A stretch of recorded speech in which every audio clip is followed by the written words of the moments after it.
আগামী ২৮ নভেম্বর বিশ্বখ্যাত Islamic scholar doctor Zakir Naik ঢাকায় আসতে পারেন বলে জানা গেছে, কিন্তু তার নাম শুনেই নড়ে চড়ে বসেছে নরেন্দ্র মোদীর প্রশাসন।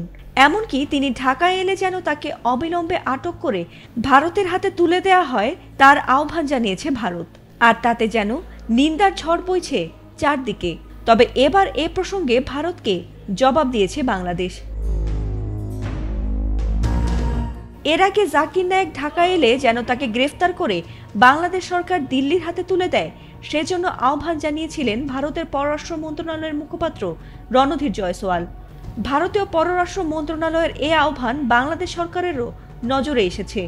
এ নিয়ে এবার গণমাধ্যমে মুখ খুলেছেন বাংলাদেশের পররাষ্ট্র মন্ত্রণালয়ের মুখপাত্র SM মাহবুবুল আলম। তিনি বলেছেন, ভারতের মন্তব্য আমরা দেখেছি। আমরা মনে করি কোনো দেশের পলাতক ব্যক্তিকে আশ্রয় দেওয়া উচিত নয়, তবে এ বিষয়টি আন্তর্জাতিক প্রটোকল অনুযায়ী বিবেচনা করা হবে বলেও জানিয়েছেন তিনি। অর্থাৎ এই সংযত জবাবের মধ্য দিয়ে মূলত ঢাকা বোঝাতে চেয়েছে ভারতের কথায় নয়, বরং আইনের ভিত্তিতেই সিদ্ধান্ত নেওয়া হবে। এর আগে ২০১৬ সালে হোলি আর্টিজান হামলার পর হাসিনা সরকার জাকির নায়েকের সব ধরনের কার্যক্রম নিষিদ্ধ করেছিল।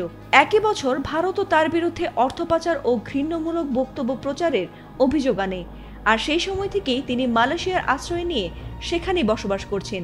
কিন্তু ২০২৪ সালে সরকার পতনের পর বাংলাদেশে ইসলামিক কার্যক্রমে নতুন উন্মুক্ত পরিবেশ তৈরি হয়।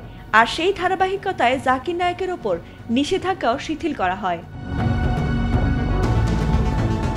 বিশ্বখ্যাত ইসলামিক স্কলার ডক্টর জাকির নায়েকের ঢাকা সফরের কথা রয়েছে আগামী ২৮ নভেম্বর। মালয়েশিয়া থেকে তিনি ঢাকায় আসবেন একটি দাতব্য অনুষ্ঠানে অংশ নিতে, যা আয়োজন করছে স্পার্ক ইভেন্ট ম্যানেজমেন্ট। এখন প্রশ্ন, জাকির নায়েক এলে কি আদৌ তাকে ভারতের হাতে তুলে দেবে বাংলাদেশ?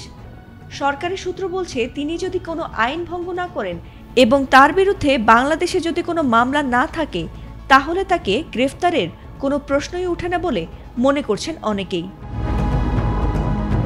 ফাতিমা সুলতানা, ATN বাংলা।